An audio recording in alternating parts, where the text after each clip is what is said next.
Eu sempre falo que a gente não pode negligenciar a recusa ou a fala de uma criança.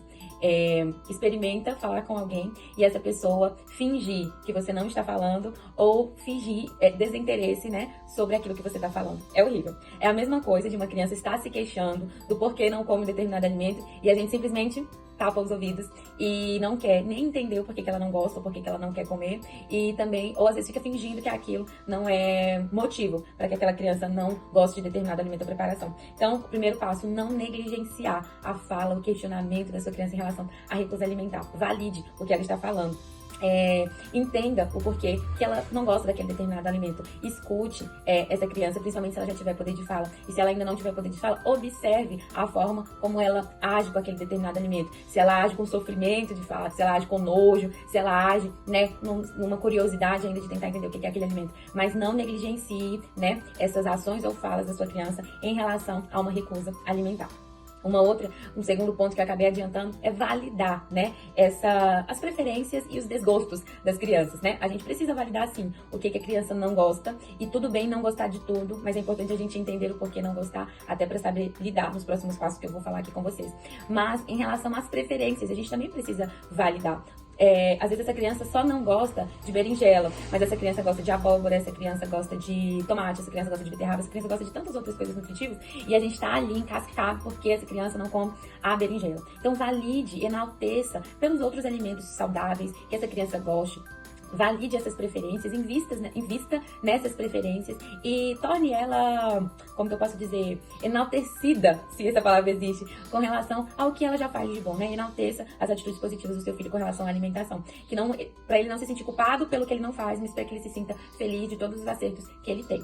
E um outro ponto importante com relação a isso, o que fazer com uma criança em recusa alimentar, é continuar oferecendo esses alimentos de formas diferentes, né? A gente não precisa gostar de cenoura somente cozida, cortada em rodelinhas, né? A criança que a vida inteira foi alimentada com alimentos da mesma forma, pode ser que uma hora ela enjoe. Não é que ela parou de gostar, mas ela enjoou daquele alimento sendo apresentado da mesma forma. E é uma dica que eu dou para todos os pais, para todas as famílias que me procuram em relação a uma criança que não gosta de determinado alimento. Quantas formas você já apresentou aquele alimento? Não é só deixar de oferecer, porque vocês podem estar me questionando agora, Natália, mas você não falou pra gente validar, pra gente não negligenciar os desgostos das crianças? Sim, falei e continuo falando. Mas oferecer de formas diferentes também seja uma possibilidade dessa criança conhecer esse alimento de outras formas. Nem sempre a criança sabe que a cenoura se apresenta de forma ralada, que a cenoura se apresenta no corte de palito, que essa cenoura pode ser feita assada, que essa cenoura pode ser consumida no formato baby, que ela é pequenininha. Então, existem várias formas de apresentar o mesmo alimento. Será que você já apresentou esse mesmo alimento de todas as formas que sejam possíveis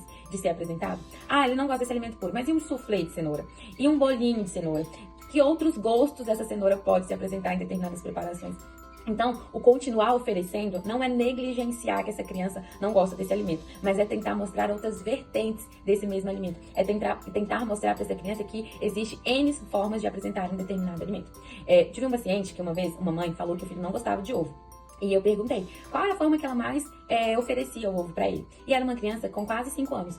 E ela falou que só oferecia ovo cozido, porque ela sabia que o ovo cozido era a forma mais saudável de apresentar o ovo. Então, por isso que ela só oferecia cozido. E ele nunca gostava, ele não comia o ovo. E às vezes pegava um pedacinho só da clara, mas não comia o ovo por inteiro.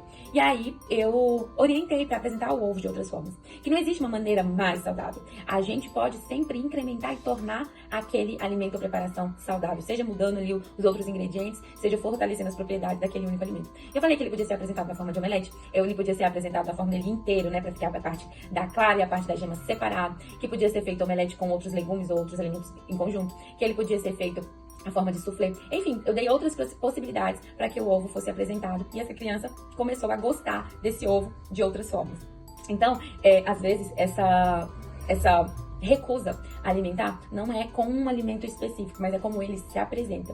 Então, por isso que esse terceiro, mas não menos importante em continuar, que é continuar oferecendo os alimentos, é tão legal e tão bacana pra gente, de fato, descobrir se essa criança não gosta desse determinado alimento ou ela não gosta desse alimento desse jeito. E aí, se você ofereceu de todas as formas possíveis que a sua imaginação conseguiu replicar e ela continuou não gostando desse alimento, tudo bem. A gente não precisa gostar de todas as coisas. Eu, como nutricionista e conhecendo um pouco dos nutrientes da maior parte dos alimentos, ainda tem coisas que eu não gosto. Como, por exemplo, que eu sempre falo, que é a jaca. É um alimento, uma fruta que tem vários nutrientes bacana, mas eu particularmente não consigo comer. E tudo bem não gostar de um determinado alimento. Tudo bem você ter um paladar diferente. Mas é importante a gente entender, né? Tudo que está envolvido nessa recusa alimentar. Pode ser que você possa me apresentar a jaca de um outro formato, em uma preparação, e eu venha gostar. Então, eu não gosto daquele formato original de pegar o carocinho lá e comer, mas em outras vertentes pode ser que eu venha a gostar de consumir. E com a sua criança não vai ser diferente. Invista no lúdico, transforme esse alimento em um super alimento, transforme essa refeição em uma super refeição, e eu tenho certeza que essa recusa pode ser tratada, curada e até eliminada. Seu filho vai começar a comer coisas que você nunca imaginou que ele comeria, ou até que você nunca comeu, e ele vai começar a gostar e vai te ensinar a comer determinados alimentos. Então é isso.